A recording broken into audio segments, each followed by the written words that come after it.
we came to a family reunion up in Washington. Myrna had moved hither and thither. Laprio had died, and Myrna decided she'd moved to Spokane. She decided, why would I stay in Spokane where it's not nearly as pretty as it is on the other side of the Cascades? And so she moved over, and they bought a house in Kirkland up there, and it was a great big house, and they really enjoyed it.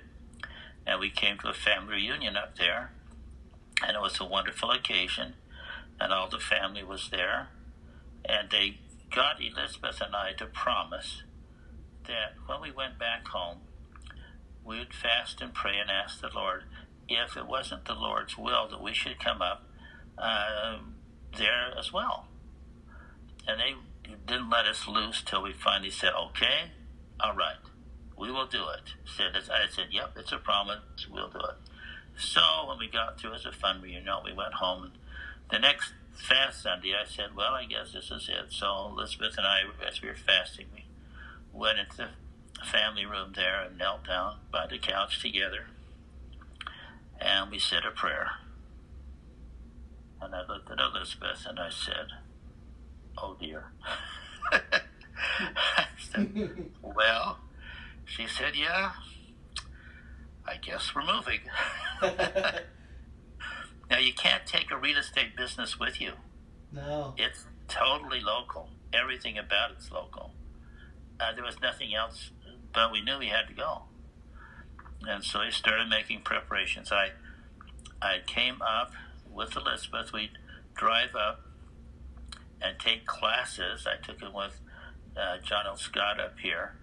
So because you have to take the classes to pass your real estate test. Right. Because they require so many clock hours, and you just have to sit there and watch something you've done for 15 years. And, and it's most rudimentary, but it really doesn't matter. You do it, so I did it. And I took the test and got the license. And I got on with Windermere. And we needed a home. And we didn't have any money. We made that move on faith. There was nothing. We had nothing. When we packed up the house into a thing called You Pack, We Haul, You Unpack. And so they brought up a big trailer, and we filled the trailer with our household goods. And then we sent the trailer up to Seattle, and they said, well, we'll have it ready up there. You can get the things out of there in about 10 days. And so we said, okay. We had no idea. And so we went up, and I'm taking the class. So I'm still taking the class. Our stuff is up there. We have moved. I listed the house with one of my buddies there in the Remax shop where I was working. Uh-huh. And we moved. We were on our way. We were on our way anyway. He sold the house to some people, and that's nice. We didn't make any money out of it because real estate was kind of in a slump there, and the prices weren't sharp, and so there really was no money off that at that point. So we came up, and I'm taking the class, and we're praying, and we're receiving blessings. Jesse gave us some blessings over at Pine Lake. This is a very sacred thing. He just become an elder. Became an elder down in Sandy, and the day after graduation for him, he and Uncle Lance, who'd been putting a roof on our house in Sandy, got in the car and drove up to Alita's, and she lived in North Bend, and he went to work, and that's where he was when we came, and he gave us all a blessing. And my blessing said, that the Lord had helped me take the exam, and everything would be fine, and the Lord had prepared the way, and all those things. And then I took the exam, and I now had a real estate license. And at the very last piece of when I was doing the last studies, Elizabeth came there. It was at lunch hour. in the studies, and she said, I want you to come with me. There's a house I want you to see. And so one of the people there in the John L. Scott office said, I've got a realtor key. I'll show it to you. I said, fine. And so we and the realtor person came over, and there was a house for sale on Pineview Drive. It was a beautiful house, and all the other houses had sold in the subdivision. This was the last house in the subdivision. It was made by the Corkeries. They were the construction people. They'd made a beautiful house. No one could understand why that house hadn't snapped right up and sold in a hurry, but it hadn't. It had just been sitting there. And so I was there, and she said, well, I said, yeah. And then she drove me over past the church there in Issaquah, and she said, how does that feel? I said, yeah, this is where we're supposed to be. And so I got a hold of the guy who had that house listed, who worked for Windermere. And I talked to him, and then I hired on a Windermere, and I had him write up the offer. He said, I'm going to write up the offer, but I'm not going to be pushing the offer because I don't think you should be buying this house. I don't think you're qualified. I'm not doing a favor for my builder. I said, just write it up. So he did. And we went over to present the offer. And he told the Corkeries right off the bat, he said, first of all, I'll explain, this guy just moved here. He is not established here in this area at all. And this is a brand new house. If he moves in with his family, it's no longer a brand new house. It will have been devalued by his moving into it. And they talked to me, and they talked to him, and they said, well, what do you think? I said, well, to tell the truth, I have a very rich father, and he's promised me that house. But he always comes through, but usually at the very last minute. But he's promised me the house. And they said, yeah, okay. And the agent said, this, I'm dead set against it, but I'll do whatever you say.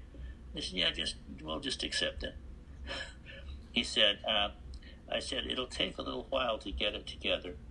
So I want to rent the house first for 3 months.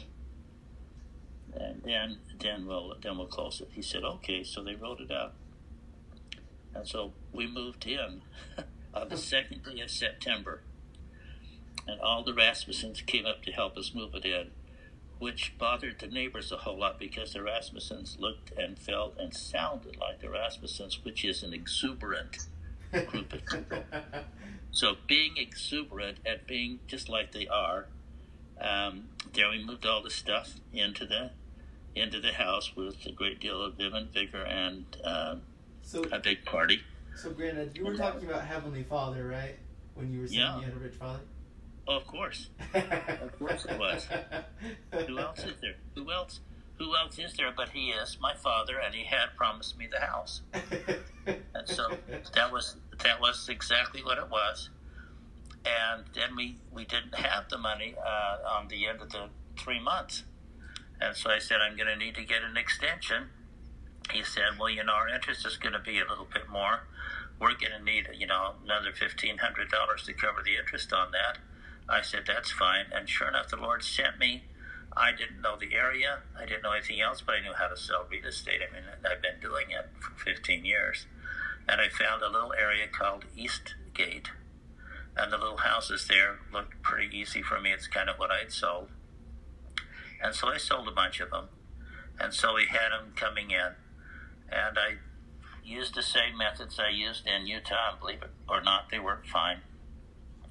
And I sold 2 houses to one Chinese guy. Now, this is when Hong Kong was being taken over by the communists and the British were going to have to go.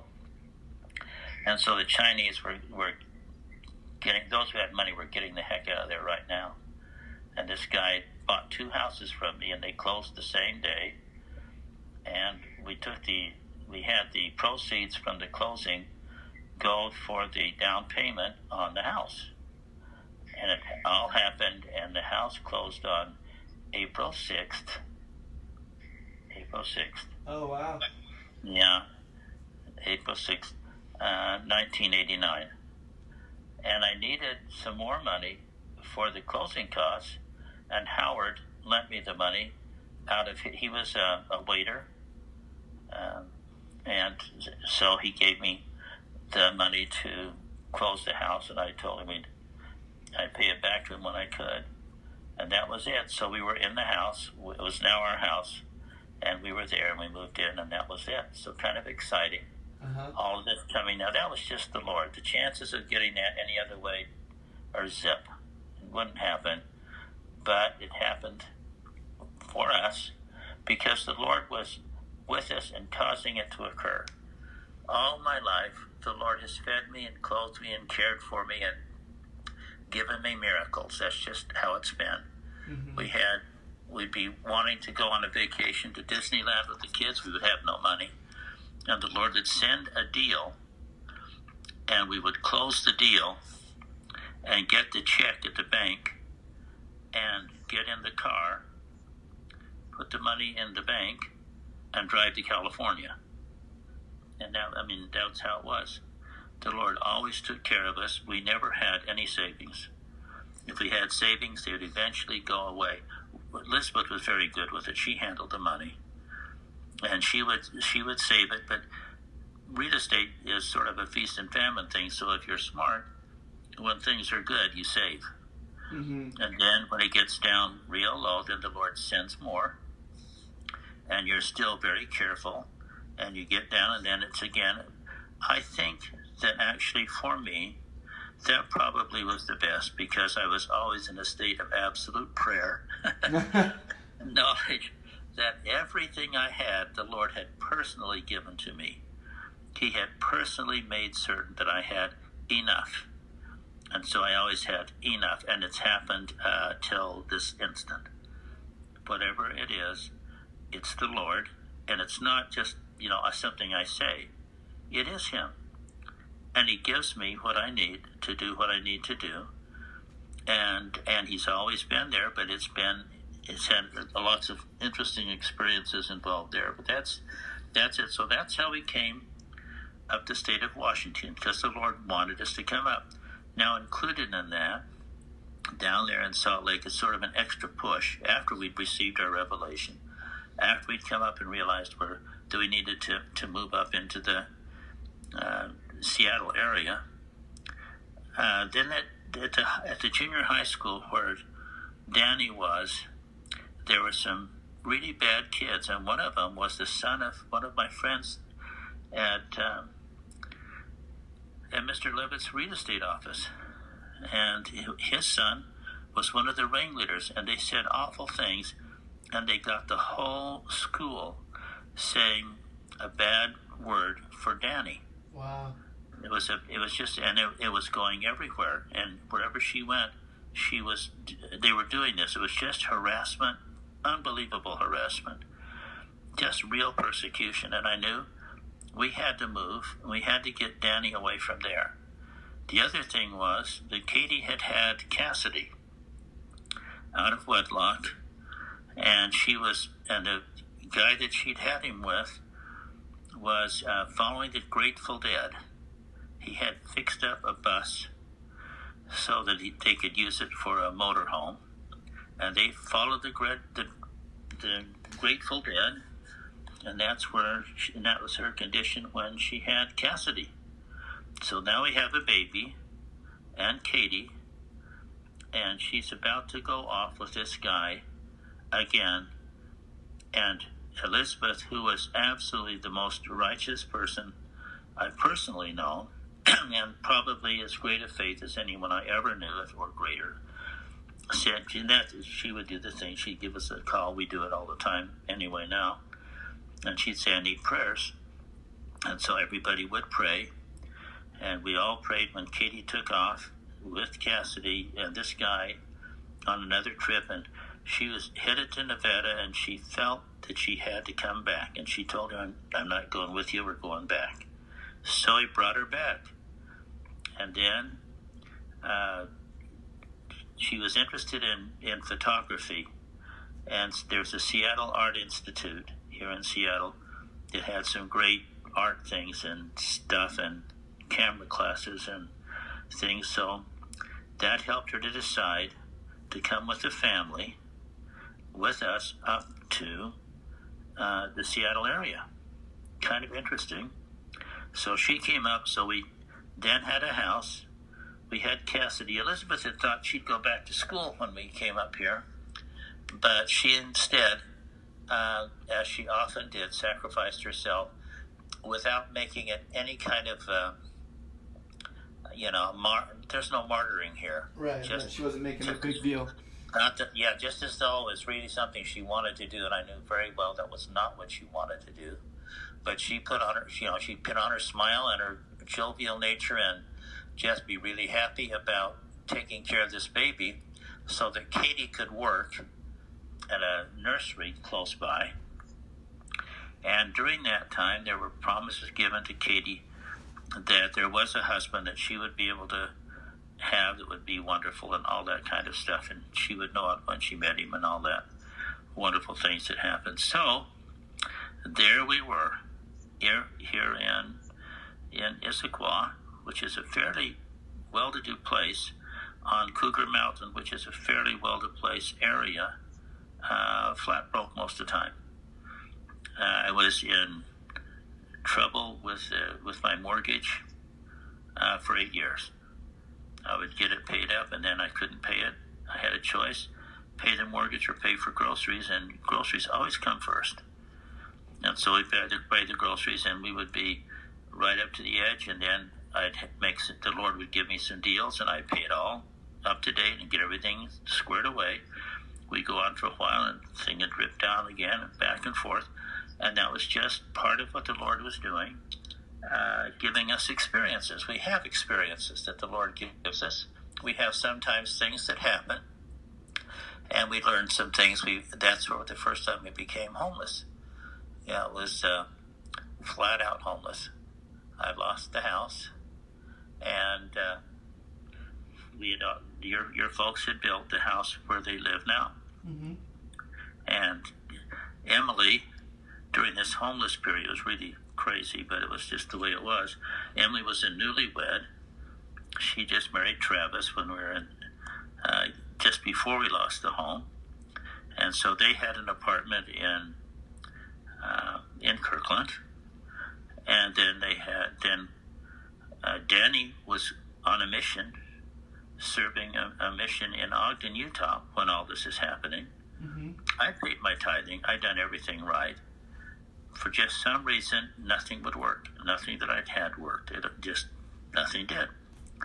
And not only that, but the IRS came after me, and I got a call from my office, and they said, "Howard, we can't give you a check. The IRS has put a rock on your check. Anything that would come in has to go to the IRS." I said, "Oh, that's kind of cool." So I was homeless. I couldn't get a check. We're broke. Things are pretty desperate. Yeah, that's pretty tough. Chrysantha Jane was going to school her senior year at Issaquah High School. And not one night did she ever sleep in the same boundary as Issaquah High School's boundary. Every night was somewhere else. She never did, not that whole time. So she was homeless when she got through at school. Then she'd go to the library, and we would pick her up there. And she never knew when we would be there or what would happen. And one day, we were staying with Emily, and my car had terrible trouble, and I couldn't get it started, and it went down the hill there on Bell Red Road, and at the service station that's now it's a car lot. There was a service station then. That's where I stopped, and I couldn't get the car started. I'd got it. It kind of sputtered until it got to the top of the hill and was there. And there was I didn't know what to do. I prayed, of course. I was praying like crazy. Mm-hmm. And there was a guy there with, he was a guy who hauled cars, he had a towing service, and he had his tow truck there. And he looked at me, and I chatted with him, and he said, "I've got a pretty strong spark here. I think I can get that car started." So he put it on sweetly and started my car, and it did start. And I thought I could never turn this car off. Now, I'd helped a brother and his family who were homeless to buy a house, basically on my credit, because I knew the people, I knew the family. So they let me set this guy up, and he was able to buy a house on time. And so he was living there, and he was fairly handy and other things. And I called him up, and he was fairly resourceful. And I told him my situation, and he said, "I'll tell you what, I can lend you a car. You have to come to my house." And I knew where the house was, because I sold it to him. He said, "Come to my house, and I'll take care of you." So we went and picked up Janie a little late, but she was there at the library, never knowing where she was going to spend the night. Kind of one of those things. We were really homeless and homeless, but we never had to sleep in a car or under a bridge. We always had some place to stay, and the Lord provided that, but we were still homeless. Uh-huh. And so we went over to the guy. I parked my car in the circle where his house was. He lent me a car, and then basically that's what we had. So I had a borrowed car, had my family. Your folks had put up everything. Most of the stuff we had was in your garage. We had our garage is full on Pineview Drive. We moved all the stuff over. Brother Rodabaugh and Bishop Young and Cleet Karen, who was my home teacher, and their kids came and helped us move, and some artisans came over and helped us. We moved everything. We scattered the things that we had around and got them out of the house, because when we moved out of that house, it was under duress. We'd had a family reunion. When we got through with the family reunion, I came back to the house. I wasn't certain if everything I had was be out on the street when I came back. Wow. It was a Marno family reunion. This was classic. We had every single thing. So I can't get a check. If I sold something through the company, I couldn't get paid for it. Wow. And the IRS was after me. I got a little blessing. I was at my office when the IRS started on that, and I got a call from a banker, and he'd been worth his job, and he said, "Howard, do you have accounts in other banks besides mine?" I said, "Yes." He said, "Well, the IRS just took the money that I have in your account here. If there's any place else, you may want to go there as quickly as you can and see if you can get it out right now." Right. And so I did. So I had a few $100s on me that I'd grabbed up from everywhere else I had it. And this guy just saved me. That was just a guy being very wonderful to me. And that was the Lord saving me. We were really close. And then the Lord gave me various ways that I could make money under this condition, where I could get money honestly, even though I didn't have any. I couldn't get any money through my company. So I have no job that works. IRS is after me. I am totally bereft in every way, absolutely homeless. Danny comes home from her mission, and I got a little chunk of money on one of my things that I did. And so I was able to rent for David and Danny an apartment over in the Maplewood Park Apartments. Because she knew the guy very well, and she'd made friends with him and tried to get him into the church, and he knew us, and so he was willing to rent to me, because it's awful hard to get someone to rent to you if you just lost your home, mm-hmm. and you have no credit and everything else. But I could rent their apartment for them. So we stayed for a little while in their apartment until they got married. When they got married, the night they got married, the day they got married, that was our last time there. And then we were back spending some time at your house and spending some time and you were born there on September the 10th. you were born when we first got really out of there. And so he stayed with you and with Emily during that time. But the Lord provided for us. He made each thing. He got me someone's heart softened at the IRS, and they were willing to put my tax bill on an installment plan and take the rock off my check so that I could get a paycheck at my company. My company was very nice. They were willing to put up with all that Mickey Mouse garbage and not fire me. Often if you have a rock on your check from the IRS, you also don't have a job anyway. Wow. Just they fired you. But that didn't happen. They stayed with me, and I'm still with that company. And I've been with them for over 29 years now. And one of the things is because they've always been very loyal to me and very, very kind. Right. And so that was one. But then the Lord took care of us. He provided our very first home, which was probably that most important or gladdest that I ever had, was a little one-bedroom apartment at the Maplewood Park Apartments, right next to the garbage dumpster. The garbage dumpster was right outside our door and was there. And we were there, and we had a one-bedroom, and Jane slept on a couch in the living room, and Elizabeth and I had the one-bedroom. And that's where we came down. I had a lot of experience, things that you don't learn any other way. You can't learn some things except by experience. You can read about them. You can kind of feel what it would feel like. You kind of imagine, yeah, it's not even close. Not even close.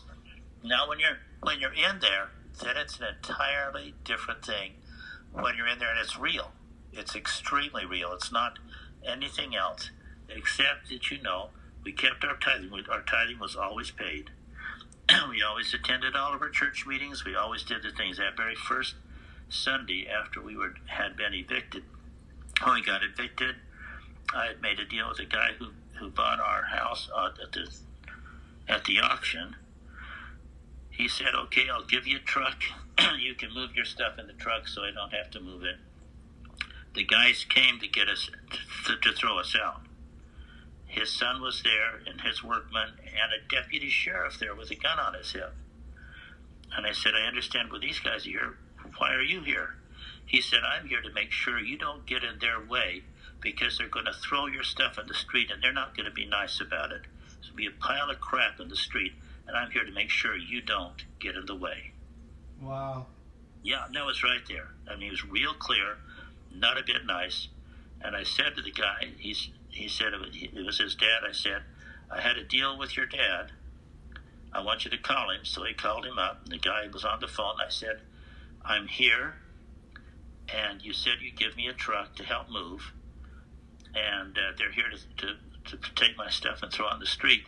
He said, I'll tell you what I'll do. I'll give you 1 more week. I'm not giving you any truck, and I'm not giving you any help, but I'll give you 1 more week to get all your stuff out of there, because what isn't in there will be in the street. I said, thank you, appreciate that. Let me let you talk to your son. So he talked to his son, and they all packed up and left. And there we were. That's the condition we were when we moved out of the house.